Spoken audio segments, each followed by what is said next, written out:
Yeah, okay. All right. Great pleasure to welcome from snowy Montreal, Dr. Alexei Kostikov, who's at the Brain Imaging Center at McGill University. So to give a little introduction, Alexei is from St. Petersburg, Russia, and did his early education there at the St. Petersburg State University Chemistry Department, where this is a master's, where his thesis was a development of the synthesis and purification of 18F fluoroethyl tosylate as precursor for radiopharmaceuticals applied in PET. So you can see he's been in the business for quite some time, starting from his master's thesis. And then he completed his PhD at the University of Georgia, not that Georgia, but Georgia. I know Georgia near Russia as well, right? So, but the Georgia in the United States, and his thesis was. The title was Development of Photo-Removable Protecting Groups for Various Hydroxyl-Containing and Carbonyl Compounds. Okay, and after that, he was a postdoctoral fellow at the Syracuse University in New York State, working on the synthesis and thermal rearrangement of deuterium-labeled hydrocarbons. And after that, he had has had a permanent position at the Brain Imaging Center which part of the Montreal Neurological Institute at McGill University. So in addition to being interested in research in the general area of radiochemistry, he's also been involved in actually producing materials for PET scanning on a bulk scale to supply to Montreal area hospitals, which I think he probably will tell us about. Anyway, welcome, Alexei, and we look forward to hearing from you.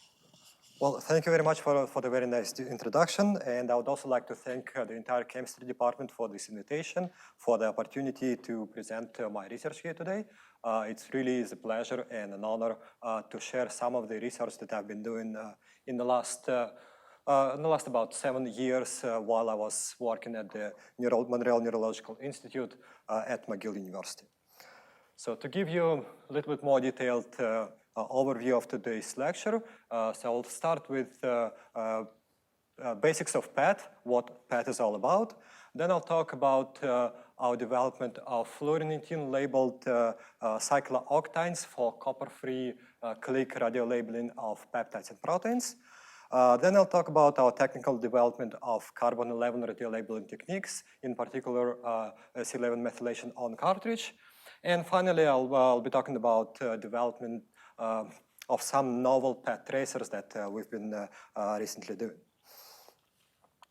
Okay, so the fundamental process behind positron emission tomography is, as the name suggests, positron emission, which happens upon radioactive decay of proton into neutron. Now, this does not happen to the standalone proton, but rather it happens in the nuclei, which are overloaded with protons as opposed to neutrons. Like, for example, this nucleus here is carbon-11. It has 6 protons, 5 neutrons. So it converts one of its protons into neutrons, and the positron is being emitted. So the positron is an antiparticle to an electron, so it has exactly the same properties, except it has an opposite charge. So it's an example of an antimatter, which sounds a little bit Star Trek-ish. Nevertheless, it's a real particle which does exist in our world for a limited amount of time until it meets its antiparticle, which is an electron in this case. And what happens then is they annihilate. So which means that they no longer exist. But now the question is, how can 2 particles that have certain mass can just simply disappear? Well, here's your hint. According to the most famous equation from the quantum theory, energy and mass are interconvertible, and this is exactly what happens here. We have 2 gamma quants that are generated and fly exactly 180 degrees apart.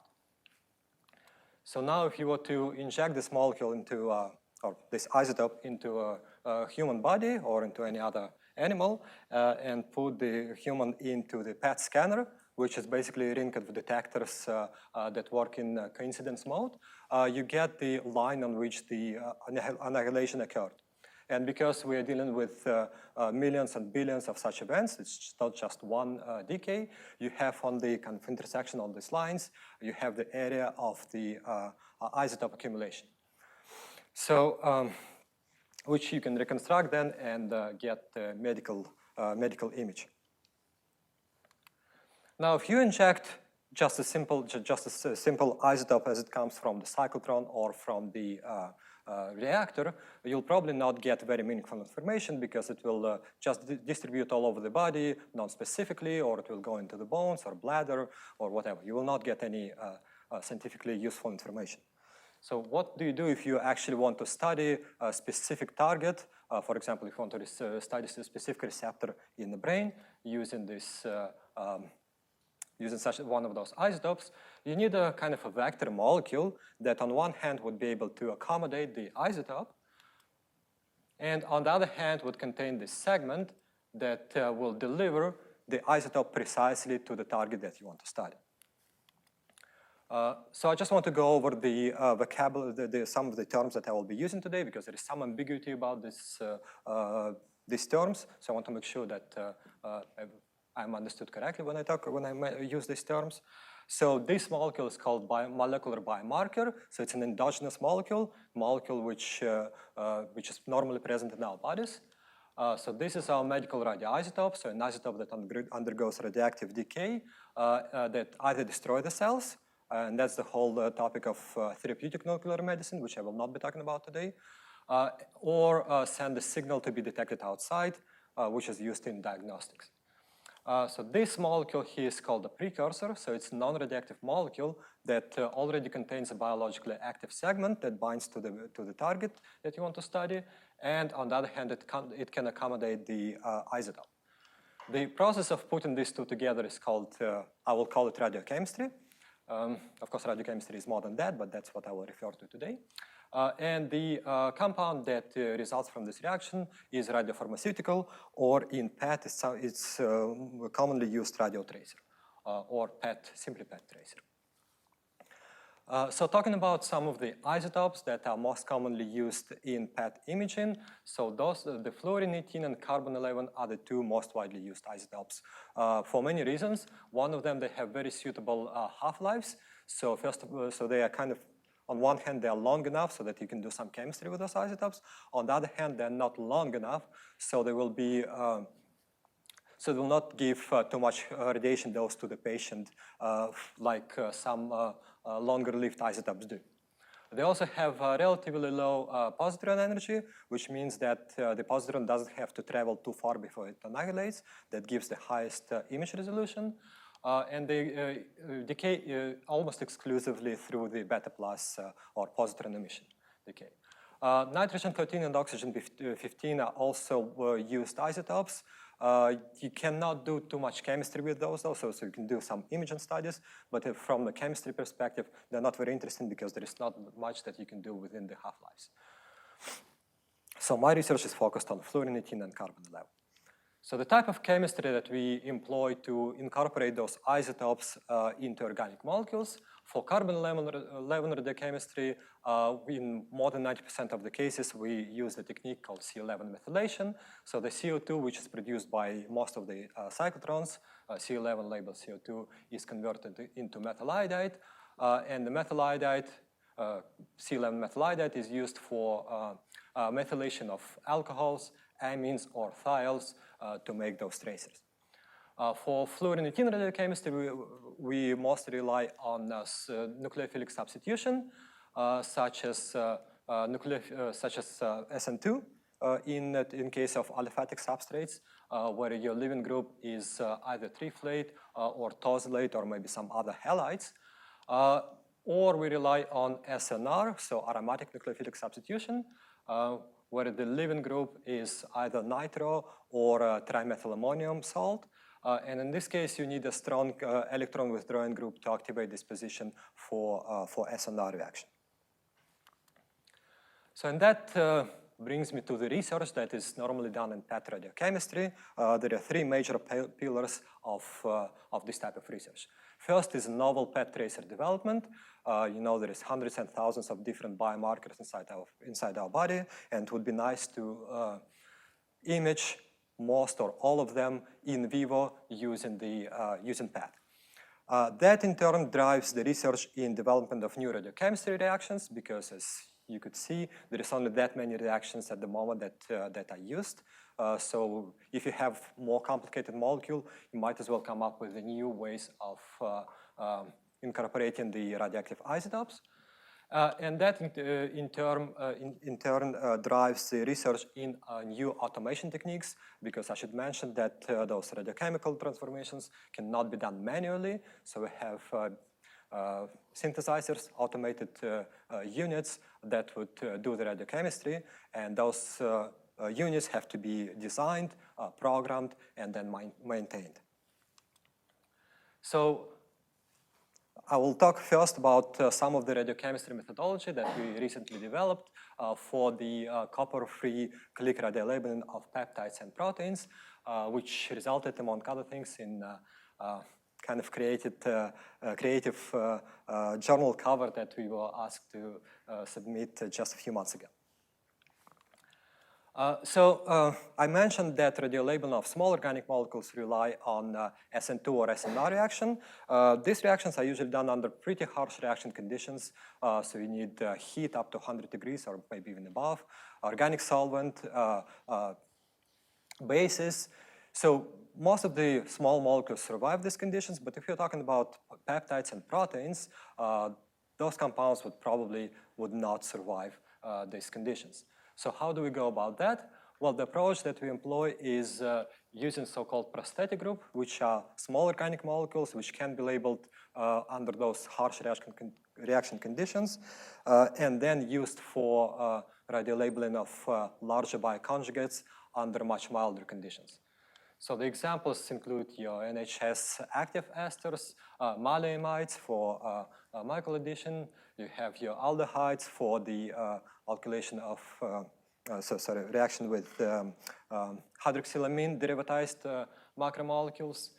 One of the examples actually is the prosthetic group that we developed while I was a postdoc. It's a silicon-based F18 prosthetic group. So it's NHS ester, which imidate side chain of lysines in the protein. So this reaction works very well at slightly basic conditions, and then we got this published in Nature Protocols back in 2012. So what are the requirements to prosthetic groups? So first, they have to have a fast kinetics, because we're racing against decay. We're working with radioactive compounds. The reaction has to be high yielding, so it must work at low substrate amount. The reaction should go under mild conditions, so be biocompatible. It has to be selective. The products must be stable. The reaction must be modular and undergo in non-toxic solvents such as water or ethanol. So now, if you look at the definition of click chemistry from the original paper by Sharpless, which is probably the most influential chemistry paper of this century, the click chemistry reaction must be modular, give very high yields, generate only inoffensive byproducts under simple reaction conditions and in a solvent that is benign, such as water, and also the product must be stable under physiological conditions. So you can see there is plenty of overlap with the requirements that I just mentioned. So you can even say that it's a match made in heaven if you want to be a little bit dramatic about that. So, of course, first reaction that comes to mind when we talk about click chemistry is copper-catalyzed azide acetylene cycloaddition, and of course it has found application in PET radiochemistry, started from my first paper published in 2006. So these days, prosthetic group for copper-catalyzed cycloaddition comes in all shapes and flavor. So you have fluorine-18 labeled azides, fluorine-18 labeled, alkynes, fluorine-18 labeled azides. You have also azides labeled with other isotopes such as C11. It has been reviewed great many times, so there is a couple of reviews. So copper-catalyzed reaction checks most of the boxes that I just mentioned for the requirements to the prosthetic groups. So it's very fast, very high yielding, extremely selective and modular. It can go in non-toxic solvents if your substrate is soluble, of course. There is only one little caveat. It requires copper. And the copper just so happens to be cytotoxic. So this reaction is not, strictly speaking, biocompatible. So the presence of cytotoxic copper ions make it not applicable for in vivo applications. Pre-targeting approach is pretty much impossible for this reaction. If you want to do it in the vial, the reaction requires very high purification and quality control procedure for the absence of copper, which is kind of a challenge if you work with radioactive materials. So a kit-like approach is unlikely, and this reaction is not applicable for copper-64 radiolabeling, obviously because there is competition, and also for radiolabeling with most other radiometals. So fortunately, about a decade ago, there has been a copper-free version of this reaction developed and reported by the group of Bertozzi. So they found that in cyclooctanes, the triple bond is already strained, so that makes the reaction with azide so efficient that it no longer requires copper catalyst. So this reaction occurs without the copper catalyst. Among many groups that were designed since then, the azodibenzocyclooctane, ADIBO, has the optimal properties in terms of stability, ease of synthesis, and rate of addition. And this compound has been developed by Professor Popic at the University of Georgia. So when we first read about this reaction, so I thought about that I really want to apply this type of chemistry for development of prosthetic group for radiolabeling of peptides. So before developing the actual prosthetic group, we wanted to design the suitable precursor. So in our idea to the precursor, that it would be based on ADIBO core, obviously because it's ADIBO-based prosthetic group. It has to be amenable for one-step simple F18 fluorination, preferably SN2. So it would have to be tosylate precursor. There would have to be a linker between the ADIBO core and the living group, so between the ADIBO and the tosylate. And we would have to we would like to take advantage of nitrogen in the cyclooctane ring to attach this linker. So we discussed it with Professor Popic, and I guess it only helps that he used to be my supervisor when I was doing my PhD. So in that, the molecule that is the molecule that I asked for, and that's the molecule that the precursor that they synthesized for us. And then once it got in our hands, we started our radiolabeling procedure. So, and that just goes to show how important it is to design the right precursor. The radiochemistry worked right away. Even under bad conditions, we still managed to get some yields of this compound. And then under optimized condition, we managed to get 65% radiolabelin incorporation. So we got our F18 labeled ADIBO. And the real beauty actually comes afterwards for the radiolabeling of peptides. We modified several model peptides with an azide group. And then the radiolabeling really works like a charm. We get nearly quantitative labeling of peptides in biocompatible ethanol within 30 minutes.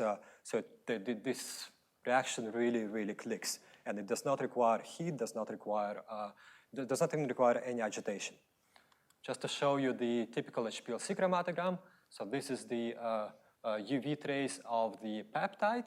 And this is the radioactivity trace of our prosthetic group before we mix them together. So we mix them together, let them sit for a few minutes, and then you see almost complete disappearance of the prosthetic group and the formation of our triazole adduct. So very clean, pretty much quantitative reaction. So where do we stand relative to other research groups? Well, it turns out that this time in around 2011 was the golden age for application of SPARC in F18 labeling of peptides. Within 3 months, there has been 5 independent research published on this topic. So really, apparently there was a competition, even though I didn't even know.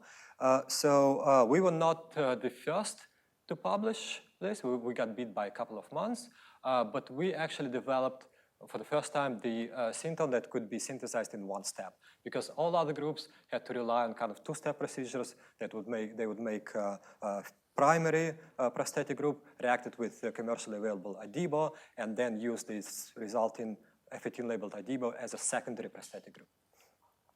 And just to validate that we actually did something right, I just recently found out that one of the commercial companies that produces precursors for PET imaging now carried it in their catalog. So there is no financial conflict of interest here. We didn't have this compound patented. So for me, just I know that these guys don't do chemistry just for the fun of it. So there must be some demand for this synthon. And as I said, that's validation for us that we did something right. Now, the little kind of problem with Adibo-based prosthetic group is that although they work very well, they require a relatively high concentration of peptide. So we used to work at 1 millimolar concentration, which is not actually that bad, but we thought that we could do better. So a few years after, the same group of Dr. Popik developed this other compound that's called ODibo. So it's oxadibenzocyclooctane. So instead of nitrogen, we basically now have oxygen, which makes the ring even smaller. So it puts more strain on the triple bond, and it makes the reaction with azide even faster. So the reaction is about 50 times faster than with Adibo. And again, we wanted to develop the Adibo-based prosthetic group, and the precursor that we asked would fall under the same principle, would have a tosyl leaving group, linker, and in this case, we actually requested a PAC linker just to make it a little bit more hydrophilic. And again, so this is the precursor that was synthesized for us. Again, when it got in our hands, we started to do radiochemistry. We were able to label it. The reaction is not quite as efficient as with Adibo, but still we managed to get the decent close to 20% isolated yield, which is not too bad for radiochemical transformation. And the real beauty again comes from the radiolabeling of peptides. So if the Adibo required 1 millimolar concentration, now even at 400 micromolar, we get up 97% radiochemical conversion within just 5 minutes. And even at 40 micromolar concentration, so 10 times more dilute, we get still manageable 92% radiochemical conversion. Again, so this is how it looks like on the HPLC. This is our peptide UV trace. This is the radioactivity trace of our prosthetic group. Mix them together, almost complete disappearance of the prosthetic group and the formation of the adduct. And in this case, we think that we separate two regioisomers. So that's why the split peak. So we did head-to-head comparison of ODibo versus Adibo, and that's so it's for 40 micromolar concentrations. That's where the efficiency of ODibo really is really pronounced. So we get 92% with ODibo and only 63% with Adibo. So the next step, we asked ourselves if we can use this procedure to label proteins now that we could label peptides. So we modified the albumin from rat serum with the azide NHS ester. So made this derivatized protein, azide derivatized protein, and that works with our Adibo F group even better than the peptides. So at 15 micromolar concentration, we got 96% radiolabeling of the protein. And even at 1.5 micromolar concentration, we got up to 80% yield until the yield, of course, drops at 0.15 micromolar. Okay, so to summarize, we first developed the Adibo compound for labeling of peptides, and then we improved our prosthetic group with this new synthon that is called ODibo, which now labels peptide at lower concentration, and we expanded this methodology for radiolabeling of proteins. We just got it published a few months ago in Organic Biomolecular Chemistry. Apparently they liked our paper so much that they asked us to provide the cover. So that's where we got a little bit creative. So you see that our nerdy, if you will. So you see this is the radioactive superhero who bends the triple bond, making the reaction with azide possible. And this is his son not just playing soccer, but kicking out the copper because it's no longer required for this reaction. Okay, so for the future developments, we still want to decrease lipophilicity because it's quite a bulky molecule that we're dealing with. We want to further improve the rate constant, so we think that this reaction can be faster, especially if we optimize the dipole partner and use nitrons instead of azides. And finally, we want to find applications, so not just label model peptides and proteins, but that the actual one that can be used for imaging. And we want to extend it for labeling of other macromolecules, such as RNA or DNA aptamers, nanoparticles, and well, you name it, any macromolecules. We think that we can do it. Okay, so now switching gears for the second part of my talk, I want to talk about some technical developments in carbon-11 radiolabeling, especially in our new procedure of radiolabeling C11 methylation of substrates on cartridge. So, as I mentioned before, the carbon-11 radiochemistry relies on C11 methylation with either methyl iodide or even more active methyl triflate, methylation of alcohols, amines, or thiols. Most of the cyclotrons produce C11 in the chemical form of CO2. So you need to convert the CO2 into methyl iodide, and this can be done by either so-called wet method, when the CO2 is bubbled through the solution of lithium aluminum hydride, and then the resultant methylate is quenched by the hydroiodic acid, and you distill over methyl iodide into the solution of your precursor. Or it can be done by the so-called dry chemistry, where CO2 is catalytically converted into C11 methane, which then undergoes radical iodination into methyl iodide, and then again you deliver it for the actual C11 methylation. So now, the difference between the trends in fluorine-18 chemistry and carbon-11 chemistry is that for F18 tracers, these days there's been a shift to so-called disposable cassette systems. So this is the typical cassette. So you clip it on one of those automated synthesizers. Basically, you load all your chemicals, you deliver your radioactivity, then you literally just push the start button. And it also uses, by the way, disposable cartridges, which I'll show on the next slide. And then after your tracer is delivered, you basically bring it over to the imaging site. And the next day, you let it decay for a day or two, and then you throw out the manifold. So the aggressive chemicals do not interact with the synthesis module itself. They only flow through the cassettes. On the other hand, for the carbon-11 tracers, the synthesis mostly relies on the valves that are equipped, units that are equipped with the stationary valves. So you have the chemicals, aggressive chemicals, such as LH or HI, flowing through the valves that are part of the module. Furthermore, you need to rely on HPLC purification. So you use, so first of all, you have to maintain the HPLC system, and then you use quite toxic solvents for HPLC purification, such as acetonitrile or methanol, which you have to get rid of, reformulate your tracer, and then at the end of the synthesis, you have to clean and dry your module for the next run. So, brief summary for F18 tracers, we have minimal technical involvement because we have disposable kits with very high reliability. The purification is based on cartridge, which means that it's fast. It uses mostly biocompatible solvents. No reformulation is required because you already work with aqueous ethanol, which simplifies your quality control procedures. And at the end of the synthesis, you simply dispose of your cassette. And for carbon-11 tracers, you need highly trained personnel. The synthesis relied on the units with stationary valves, which often fail because of the aggressive nature of the chemicals.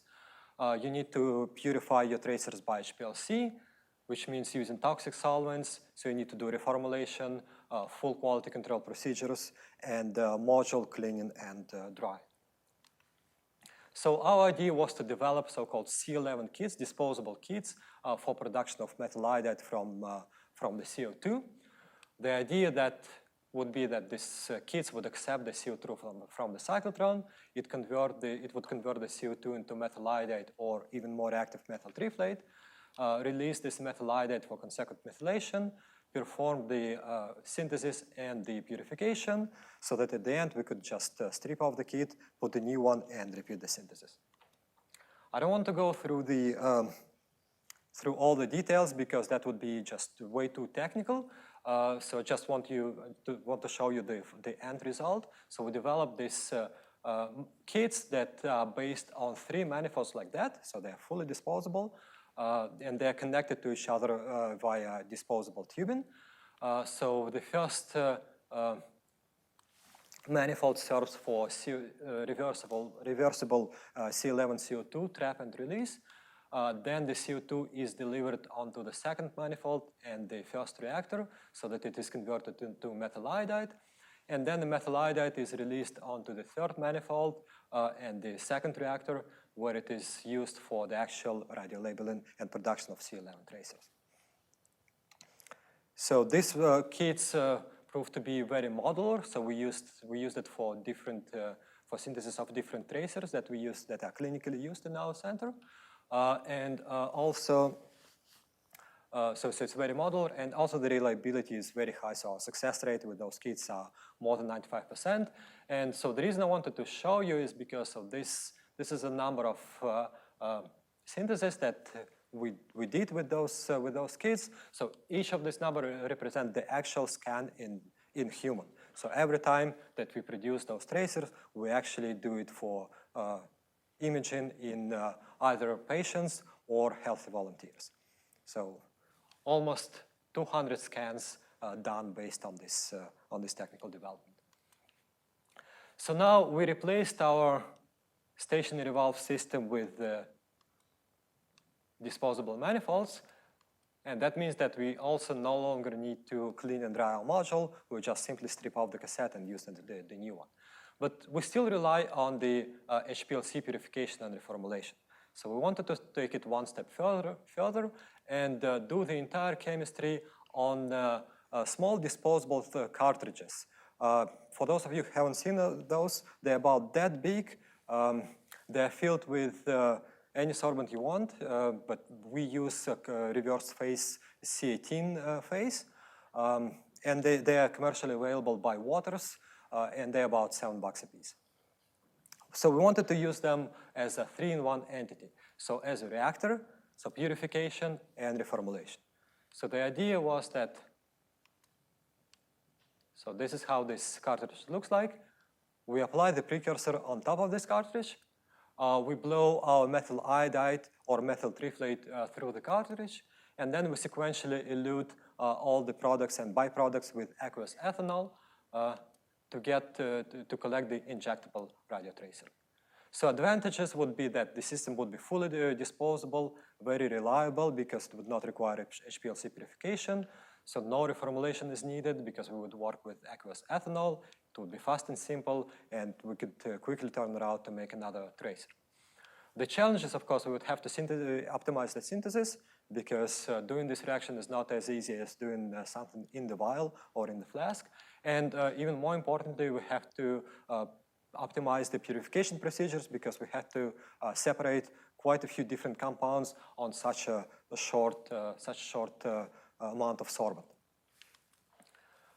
So the tracer that we want to apply it for, the first tracer that we want to apply it for was carbon-11 PEEP. This is the tracer that is based on the thioflavin T molecule that has been known for ages to efficiently bind to amyloid plaques.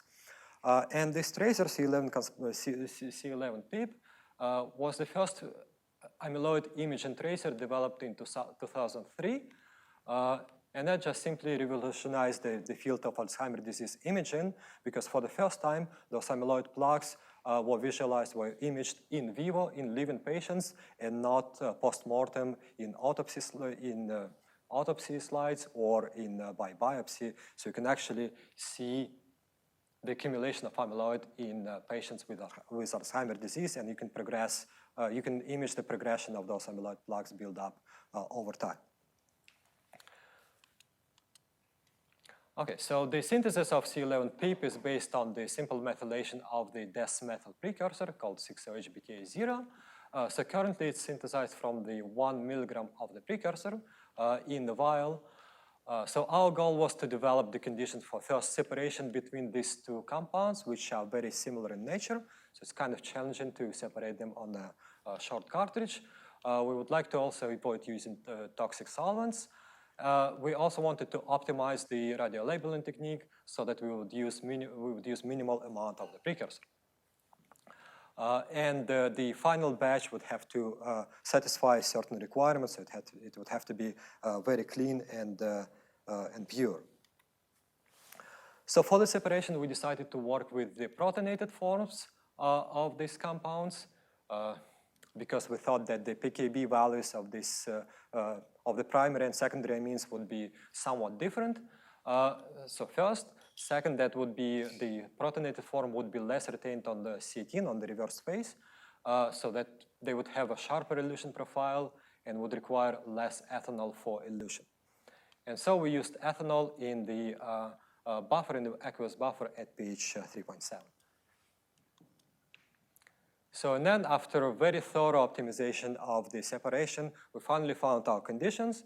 So first, with 12.5% ethanol, almost 100 milliwatt, we elute most of the precursor and most of the unreacted methyl triflate and the methanol, which is a byproduct in this reaction.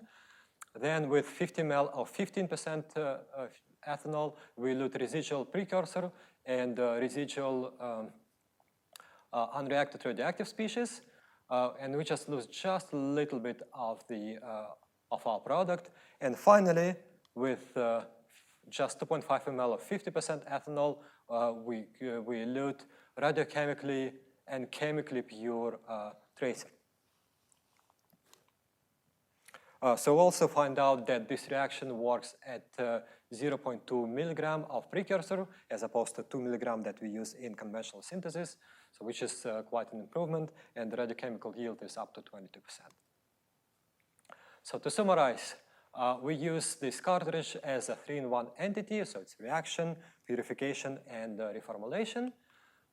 We apply the precursor 6-OHBTA0 on top of it in the minimum amount of acetone. We blow methyl triflate at 20 ml per minute, and then we sequentially elute byproducts and eventually, so first we elute unreacted methyl triflate and methanol, then we elute the 6-OHBTA0, our precursor, and finally we elute our precursor. As opposed to conventional synthesis, we cut down the amount by a factor of amount of precursor used by a factor of 10. We cut down the synthesis time by 20 minutes, and we got because of that we have higher radiochemical yield because we don't lose as much carbon-11 because it has a half-life of only 20 minutes. So that's something that we just got published last year at Journal of Labeled Compounds at Radiopharmaceuticals. So now we want to apply it for a couple more tracers. So we want to extend it for hydroxyl group methylation, such as ABP688, which is the oxime derivative. So it's an oxime methylation. And this is the tracer used for imaging of glutamate receptors. The other tracer is FLB457, which is a phenol derivative. And it's a tracer for imaging of dopamine receptors, D2, D3. So the idea here is that because those compounds would require a base, so we'd apply precursor with the base. We'll blow methyl iodide or methyl triflate again, sequentially elute with ethanol, and collect injectable radiotracer. This is still work in progress, so we found the optimal base here, which is tetrabutyl ammonium hydroxide, because it's soluble in organic solvents, unlike inorganic bases, such as sodium hydroxide. So this is the base that we use. We also optimized our solvent, so found that DMSO works the best. And between methyl iodide and methyl triflate, we found that methyl iodide works better. So for the separation for this reaction, we use basic conditions because we thought that the precursor would be somewhat acidic in this case. So with the base, we would be able to deprotonate it and make this compound less retained on carbon on C18 sorbent. On the other hand, the tracer itself does not contain the OH group anymore because it's a methylated version of this compound. So that should not be affected by the basic media. And we actually developed the conditions for separation. This is the typical hot run. So you can see that we do manage to produce rather pure tracer, C11ABP. And chemically, it's also almost pure. We only have about 10 to 20 microgram of the precursor, and we start with about 500 micrograms. So we get rid of more than 95% of the precursor. So to summarize this branch of my research program, so we developed fully disposable C11 kits for production of methyl iodide. We developed synthesis of carbon-11 PEEP on the solid phase support on those disposable cartridges. The similar work on two other tracers, ABP688 and FLB457, are still in progress. This paper I already mentioned, and our work on the C11 kits was published also last year in Applied Radiation and Isotopes Journal.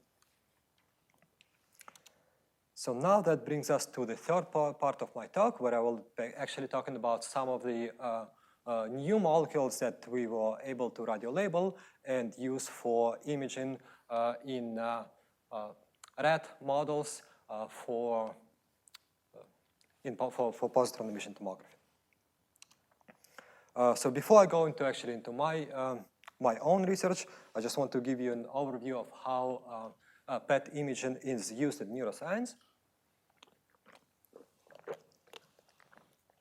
So the most widely used tracer in PET imaging is F18-FDG, fluorodeoxyglucose.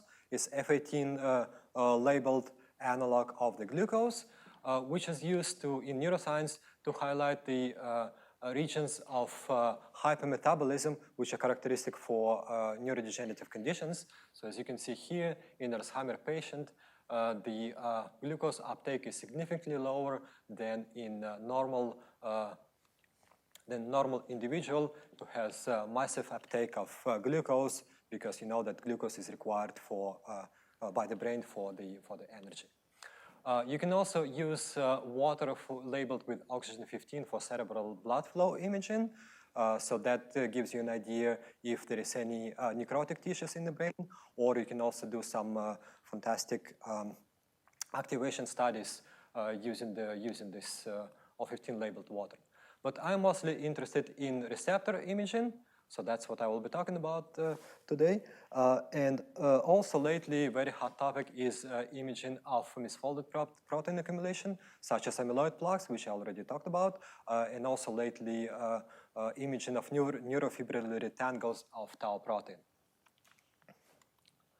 So, of course, there are several different ways that the ligand that can interact with the receptor. So you have the agonist and antagonist, which interact with the binding site of the receptor, similar to the key that opens the door or the key that just simply gets stuck in the lock without opening it. So that's agonist and antagonist respectively. You also have your allosteric activator and inhibitor, which in this analogy can be compared with lubricant or dust that you can put in the hinge of your door to either enhance or decrease the efficiency of your receptor. So now, the one thing that we have going for us for development of PET ligands is that for us it doesn't matter how the ligand interacts. As long as it binds to the receptor, it doesn't really matter what it does, because we're not after therapeutic effect. We work on such a low concentrations that we never have any adverse effect in our patients. But that's pretty much the only thing that we have going for us. For everything else, actually the requirements for PET ligands are even more strict than for therapeutic drugs. So, and especially for neurotracers. So first and foremost, the PET tracer for neuroscience must get into the brain. It has to permeate blood-brain barrier. The off-target binding is also very important. It's even more important than for therapeutic drug development. So there must be no off-target binding, pretty much, or as minimal as possible. Also, the affinity of the ligand has to be very high because we work on such a small amount of the tracer. So you cannot simply overpower the low affinity of your tracer with a high amount of drug that you give to the patient. The binding has to be very fast because remember we are racing against the decay, so we cannot work with the tracer that stays in the bloodstream for hours before it binds to the target. So it has to bind within minutes, or worst case scenario, 1 or 2 hours. And also the PET tracer must be metabolically stable, so it must not fall apart on its way to the target. So those are some examples of the tracers that we actually produce, that we routinely produce in our lab, that were developed someplace else, but we implemented the synthesis. So besides imaging of metabolism with FDG, lately we do a lot of amyloid and tau protein imaging, so we have quite a few tracers for that. We have tracers for vesicular acetylcholinergic transporter, which correlate very well with the neuronal loss in Alzheimer patients. We have several tracers for neuroinflammation that bind to translocator protein, overexpressed on receptors on neurons which are inflamed. We have several classical tracers for neurotransmission imaging, such as GABA receptors, glutamate receptors, dopamine receptors, serotonin receptors, that are very powerful in psychiatric disorders studies. And then we have a tracer for vesicular monoamine transporter, which correlates well with dopaminergic neuronal loss in Parkinson's disease. So I have actually several presentations on that alone. For the sake of time, I had to cut it to just one slide. If you have any questions about those tracers, I would be happy to talk about this a bit more. So for my research, I'm mostly interested in the receptor that's called P75 neurotrophin receptor, P75-NTR. So this is very peculiar receptor that, on one hand, it's pro-apoptotic receptor. It binds neurotrophins such as nerve growth factor, brain-derived neurotrophic factor, and neurotrophin 3 and 4-5. So it binds all of them. So on one hand, it causes apoptotic effect. It causes neuronal loss. On the other hand, it enhances the affinity of pro-survival TRAC receptors, TRAC A and B and C. So P75 increases their affinity to those neurotrophin factors. So it's really multi-phased promiscuous receptor. Even more importantly, the P75 was reported to bind amyloid protein and trigger neurodegeneration. So there's been a few papers around here suggesting that it is this receptor, it is this P75 receptor that mediates cytotoxicity of amyloid. Okay, so the first small molecule P75-NTR ligands were developed in 2006. So those series of these 4 compounds that mimic NGF domain that interacts with P75-NTR were designed. And among those compounds, we highlighted this compound 11A24 because we thought that it contains this N-methyl group, so it would be easy to alkylate, to methylate this compound, so it would actually be easy to incorporate carbon 11 to this molecule. Before doing radiochemistry, we actually resynthesized this molecule and gave it to our collaborators who work on the biology of this receptor. It's Professor Barker, who actually used to be at the Brain Imaging Center, but now he's not that far from here. He's at UBC Kelowna. And well, don't ask me too much about this assay because it's pure biology, but they unequivocally showed that this compound does show biological activity in P75 specific assay. So that's when we started our radiochemistry. We synthesized this des-methyl derivative of this compound. So it has everything except one of the methyl groups. So we synthesized that, classic organic synthesis. And then we started radio labeling. So we found the conditions, so we found that if we use methyl triflate, that this reaction is really quantitative. So we kind of reintroduced this methyl group, and now we have the exact analog of LM11824, but now labeled with carbon 11. So the compound is biologically active, the radiochemistry works like a charm, but, so going back to my first slide in this portion, the first requirement in neurotracing, it has to permeate blood-brain barrier, and that's exactly what does not happen in this case. So you can see this is basically the PET image overlapped with an MRI image. So here is the brain, and you can see there is absolutely no activity whatsoever. So the compound just doesn't go into the brain. And also we did some autoradiography experiments on brain slices. So there is some binding here, but it seems to be not non-specific because we were not able to block it with the same non-radioactive compound. So it just binds to tissues non-specifically.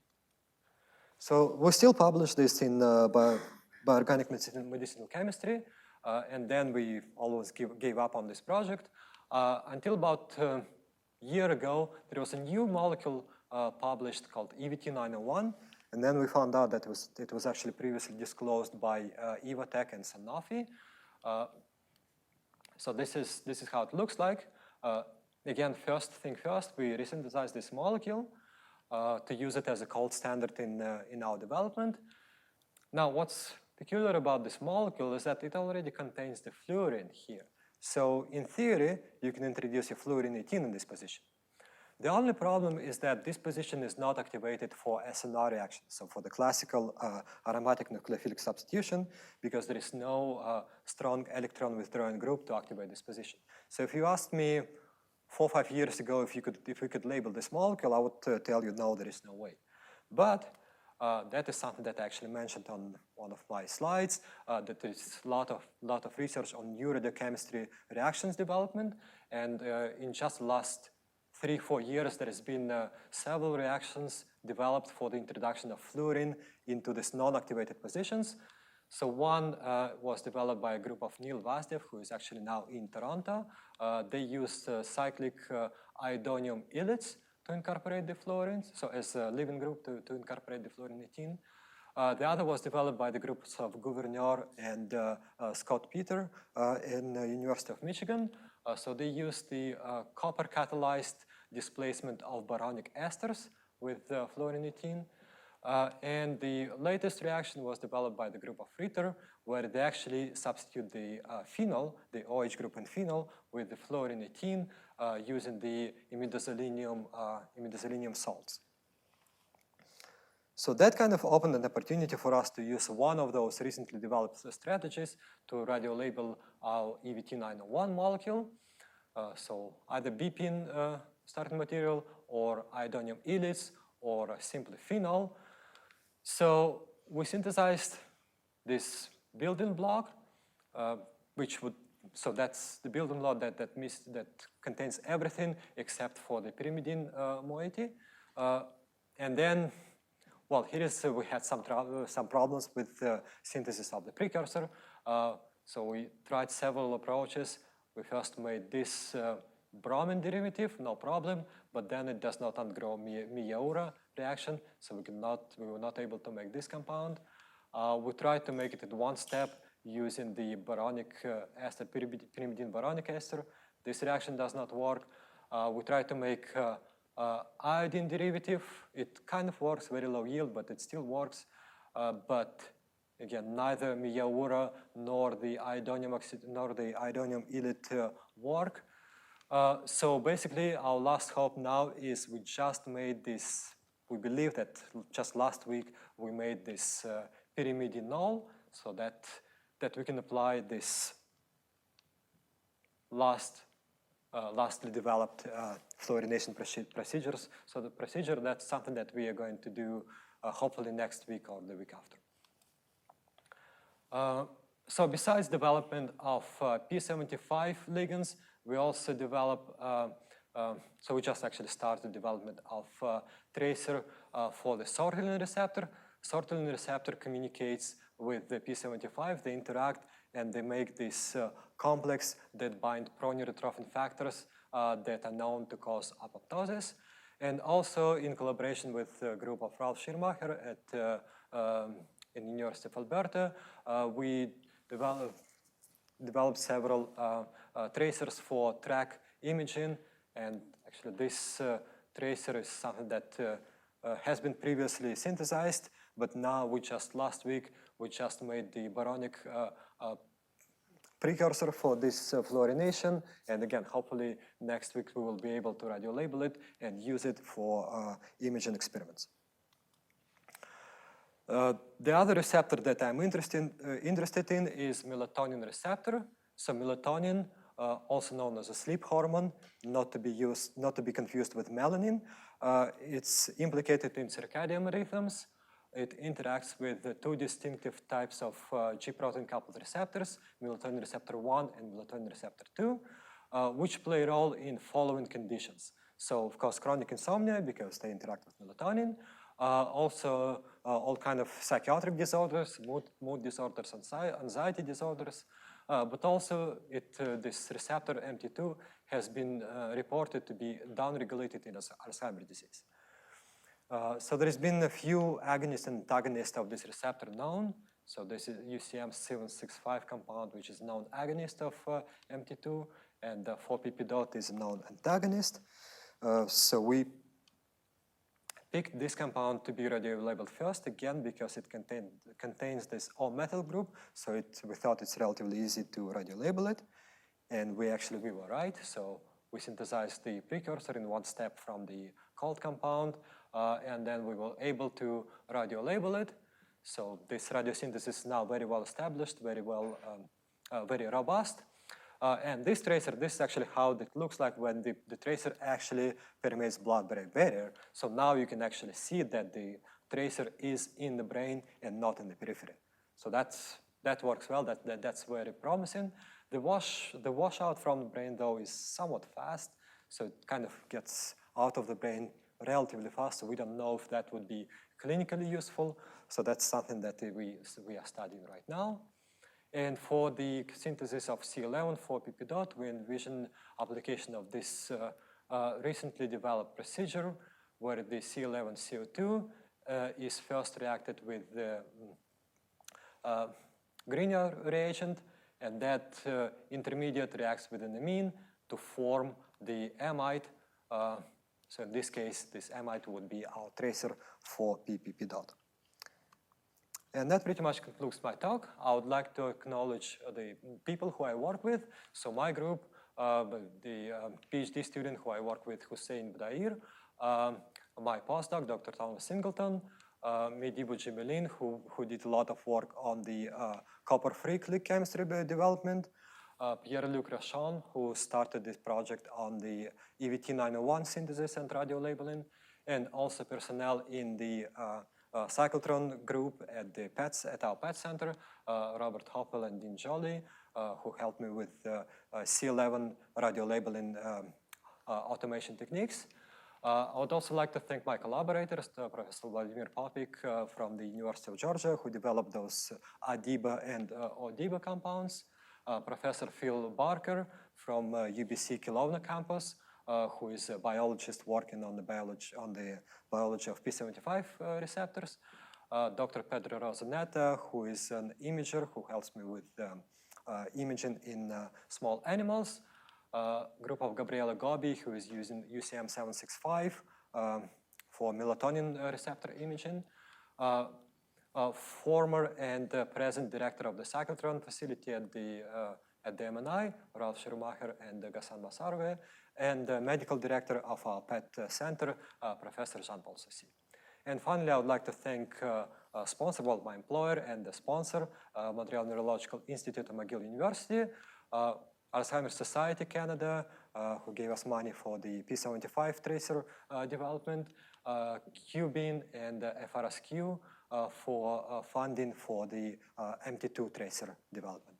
And I would like to thank you all for your attention, and I'd be happy to answer any of your questions.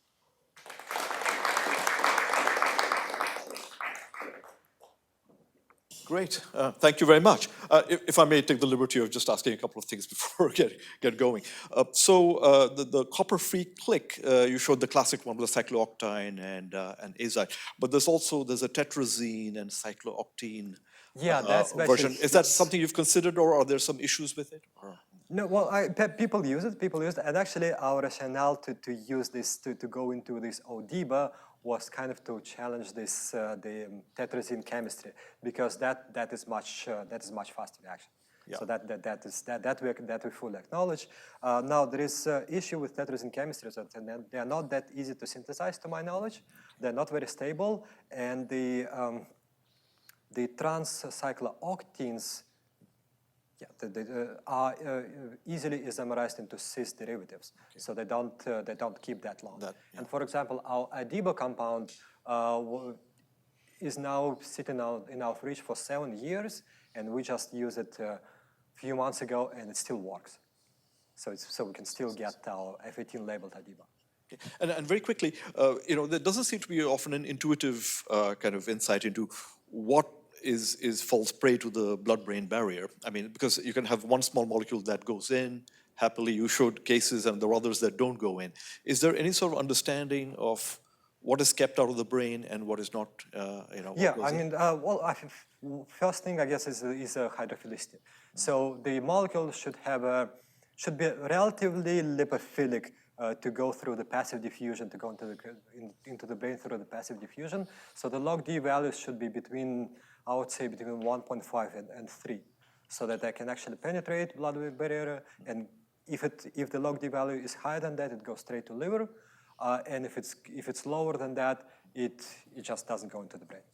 So that's the optimal log D range. But also there is a molecular weight factor, and there is a few other factors. You can predict, kind of estimate if your molecule will go into the brain or not, but you cannot know for sure. Before. Okay, thanks. Questions?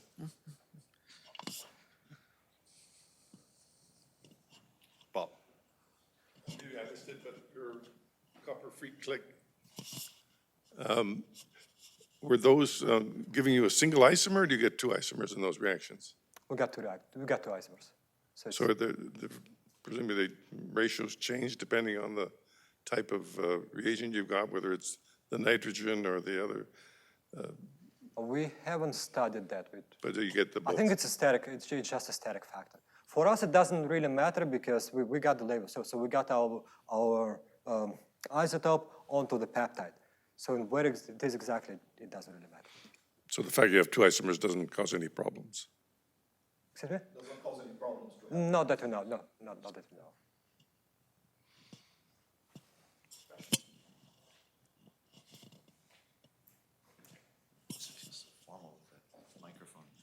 In the second project where you were making these kits for C11 labeling, the second step was blowing methyl triflate or methyl iodide through the cartridge at 20 mils per minute. I didn't quite understand this. So is this as a gas you're blowing this through, or is this okay. Yeah. So this is done. So we use nitrogen or argon as a carrier gas, and that the methyl iodide is blown or is picked up by that gas basically, and it gets blown over. And do you recycle this, or is it trapped afterwards? Well, it's all trapped actually on the cartridge, so we don't. Okay, and then So it's all absorbed by the your cartridge. precursor was preloaded on the cartridge, though, right? Yes. Okay. Yeah. And in the last case, so you're talking about some strategies for possibly introducing an F18 onto this aromatic ring. Did you look at any of these palladium complexes in this case? So these preformed organopalladium species that you can fluorinate? No, I haven't looked at it. I think maybe it's Ritter who did this work? No. So Ritter did so they use ruthenium complexes. In their latest publication that they use ruthenium complexes, I believe. Okay. But their first publication, they used silver and the imidazolinium salts, and that's. But you didn't look at any of these organometallic species then? No, I haven't looked at those, no. Okay. Erica, and then Chris. Yeah, in your cartridges, I noticed that you elute with ethanol. Aqueous ethanol. Oh, okay. So it's diluted ethanol. And how is this then treated to inject into the patient? Is it put into saline or? Yeah, we dilute it after all. So basically, we elute our PEEP with 2.5 ml of 50% ethanol, and then we dilute it so that our concentration of ethanol is down to 10%. And 10% is something that, in theory, can be accepted. We prefer to aim for 5, but 10% can be. Okay, thanks. So could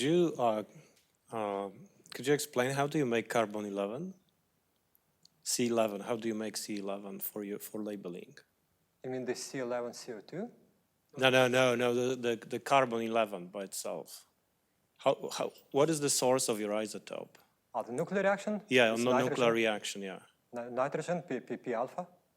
Oh, nitrogen, PP out. So do you make it from a gas target? Yes.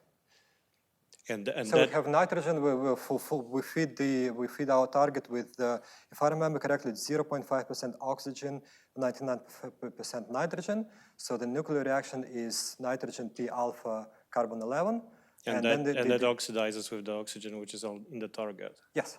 And then you flow this. And then we release this from the cyclotron into the box, and then it is converted into methyl iodide. Okay. So do you have like a continuous flow, or do you have a cell which you are irradiating? No, we bombard for the synthesis. So when we have to produce it, we just release it.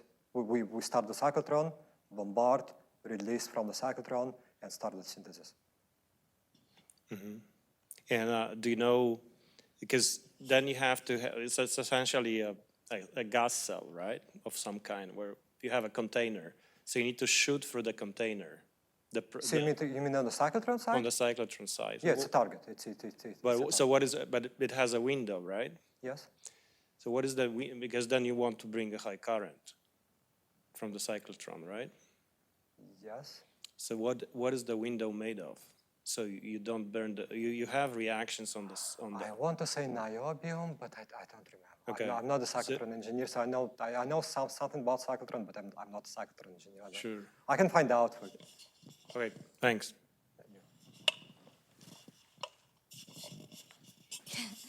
Just a very quick question regarding to your cartridge. I was just wondering that when you show the chromatograms, you have a detector, right? Radioactivity detector, yes. Yeah, so and you use the stepwise the elution.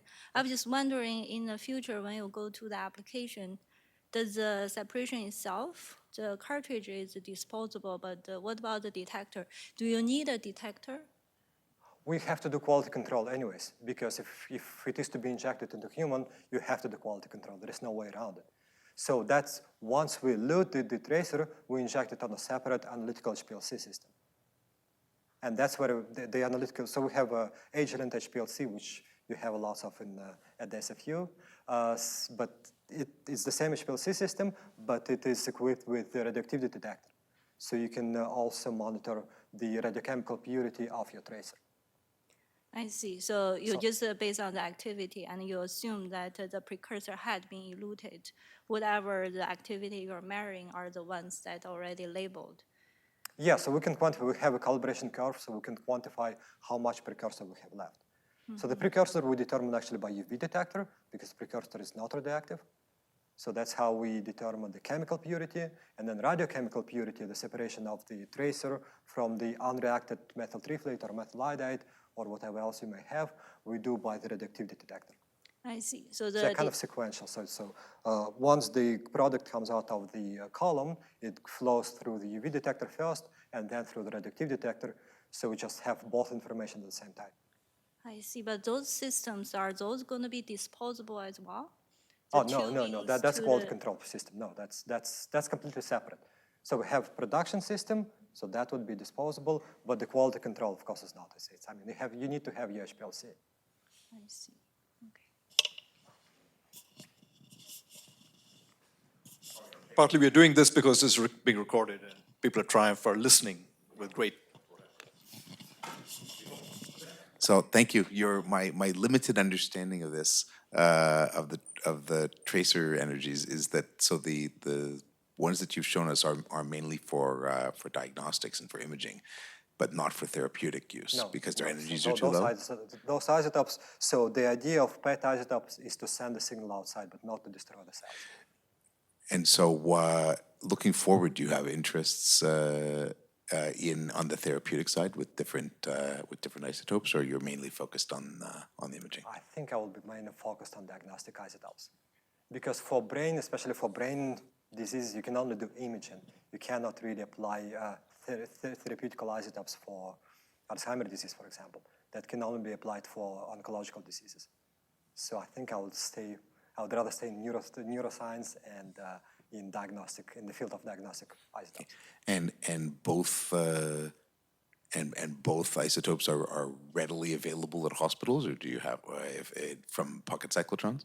Yeah, you need to have, especially for carbon-11, you need to have cyclotron on site because first of all, you produce gas, C11, CO2 Sure, gas. but and the half-life is hospitals, large hospitals, tend to have these, or are there three I places in the world that you can do this?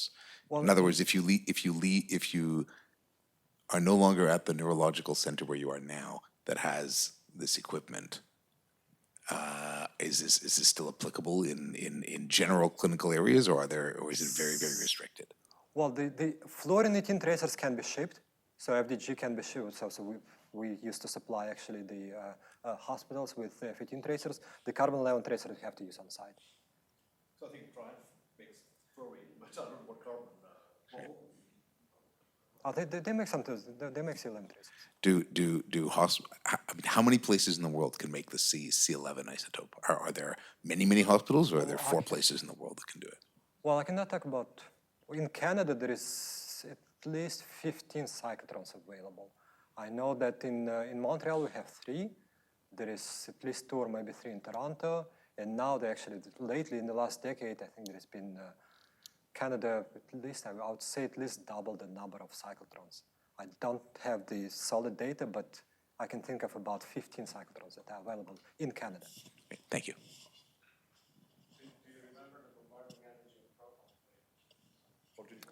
I think we have 18 math instrument.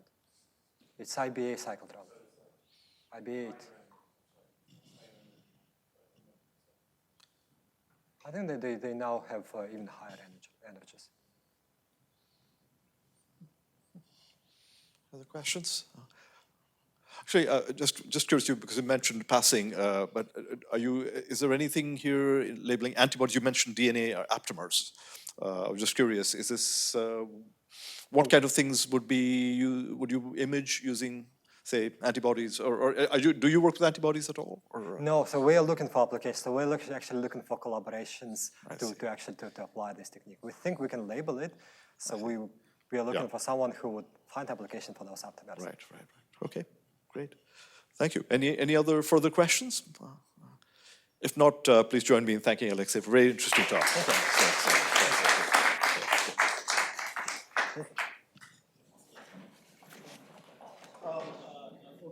Though the seminar was now, but 5 o'clock, faculty members, please, in my office. Hi, I'll see you for dinner tonight. I'm on the committee, and we'll see you tomorrow at Triumph. Yeah, sure. Okay?